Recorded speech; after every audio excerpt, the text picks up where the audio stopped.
Eu acho que... Acho que deu a certo. Está bem, ok. Pronto. Então, bom dia agora aqui sentado. Eu só trouxe dois slides. Um em que, para nós nos enquadrarmos mais ou menos a nível dos sistemas de vigilância e alerta, e depois outro com algumas questões que nós colocamos para, de alguma forma, estimular a discussão. Mas aqui a ideia era que todos aqui pudéssemos, de alguma forma, pensar um pouco sobre este tema e pensar pessoalmente o que é que podemos fazer com isto a nível de desenvolvimento e a nível, eventualmente, de um ensaio piloto no próximo inverno. Basicamente, o que eu trago aqui é só uma perspectiva de qual é a constituição de um sistema de vigilância e alerta. Tem várias fases, né? Tem uma fase de previsão do tempo e do evento meteorológico, que é da responsabilidade dos institutos de meteorologia, né? Depois, há que existir uma interação entre a informação da previsão e aquilo que nós sabemos que é o efeito dessas temperaturas na mortalidade e na morbilidade, ou seja, estimar o impacto do evento ou das temperaturas que são previstas na saúde. Essa previsão, essa estimação tem que ser, de alguma forma, categorizada em níveis de alerta e para depois desenvolver-se um plano de resposta adequado a cada nível de alerta, haver instrumentos para monitorizar o impacto.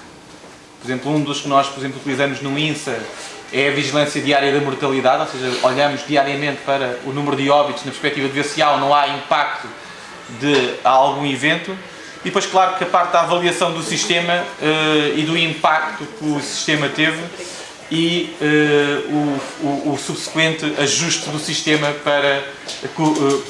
para o melhor adaptar àquilo que é o seu objetivo, que é reduzir o impacto dos eventos meteorológicos. Portanto, no fundo, é esta perspectiva da gestão adaptativa. Nós aqui, o que gostaríamos de discutir, no fundo, são estes dois pontos, não é? Todos os outros, digamos que são da responsabilidade das entidades que estão no terreno, das autoridades de saúde. Não é nosso objetivo falar sobre os planos de contingência aqui, é falar um pouco sobre como é que nós podemos utilizar algum do conhecimento que nós desenvolvemos neste projeto para, numa época seguinte, podermos de alguma forma ensaiar digamos, o desenvolvimento de um indicador que possa apoiar os planos de contingência. Por isso, o que eu tinha colocado aqui são algumas perguntas e questões que nos vão surgindo. No fundo, a primeira questão é quais são os prós e os contras na integração de indicadores como o frieza nos sistemas de vigilância e nos planos de contingência. Aquilo que nós temos um pouco a sensação é que, e isto já vem do ICAR, há uma mais-valia na nossa perspectiva destes indicadores. Essa mais-valia é que não olhamos para o indicador da temperatura por si só, mas sim do efeito que ele tem na morbilidade e na mortalidade. E esse efeito nós sabemos que difere de região para região, difere de população para população. Por isso, aquilo que nós temos lido é que cada vez mais estes planos de contingência e estes sistemas de vigilância têm que ser locais e têm que utilizar indicadores de efeito de dose de resposta. Ou seja, não podemos só por si utilizar indicadores da temperatura como indicador do risco. É claro que depois surge-nos uma dificuldade seguinte, que é como é que nós medimos este efeito em populações pequenas. Pronto. Nós temos esse problema, por exemplo, no ICAR. Conseguimos ter um índice ICAR nacional, um índice ICAR regional, mas se nos pedirem índices ICARs a nível dos ACES ou a nível de áreas populacionais mais pequenas, as técnicas estatísticas não nos permitem fazer isso. Ou seja, tem que se pensar aqui também um pouco como é que se combinam estes dois efeitos. Pronto, e uma das primeiras questões que nós gostaríamos de ver discutidas era esta questão, e se há ideias para, de alguma forma, há esta necessidade de ter indicadores, de ter planos de contingência a nível locais, há a necessidade de ter indicadores do efeito a nível locais, mas a realidade é que a nível metodológico, sempre que nós chegamos a um nível muito infra, os modelos deixam de se comportar tão bem.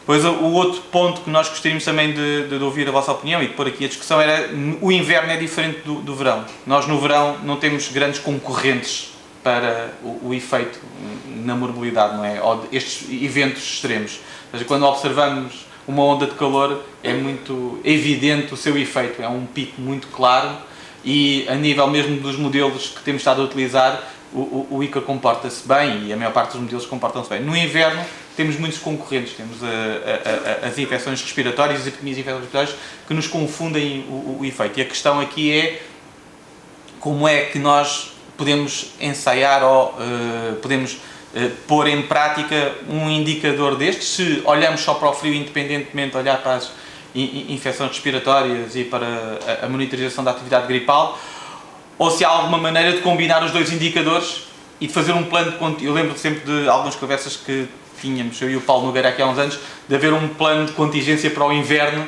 em vez de haver um plano de contingência para o frio e outro para a gripe. Como é que, de alguma forma, se pode integrar? Mas também as respostas são diferentes, por isso também não sabemos muito bem. E pronto, e depois discutir aqui um pouco se acham que esta informação que nós produzimos está em condições para ensaiarmos num próximo inverno o performance do índice frieza.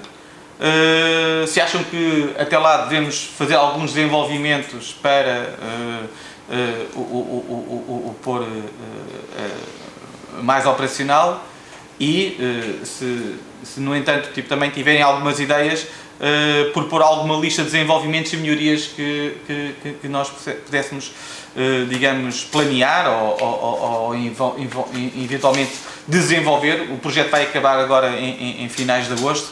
Acho que há espaço para fazer uma ou outra melhoria, mas não grandes melhorias, mas de qualquer maneira fica as ideias para futuros desenvolvimentos e eventualmente futuros grupos de trabalho para trabalhar sobre estes assuntos. E claro, outros temas e outras questões que vocês tenham que eu não me tenha recordado. Mas de qualquer maneira gostava de ouvir gostávamos no fundo de ouvir algum dos vossos opiniões sobre estes pontos. E basicamente a ideia era agora que nós pudéssemos no fundo discutir um pouco e também sair daqui com algumas ideias do que é que possamos fazer nos próximos passos para o próximo inverno, que seria interessante ensaiar alguma destas atividades.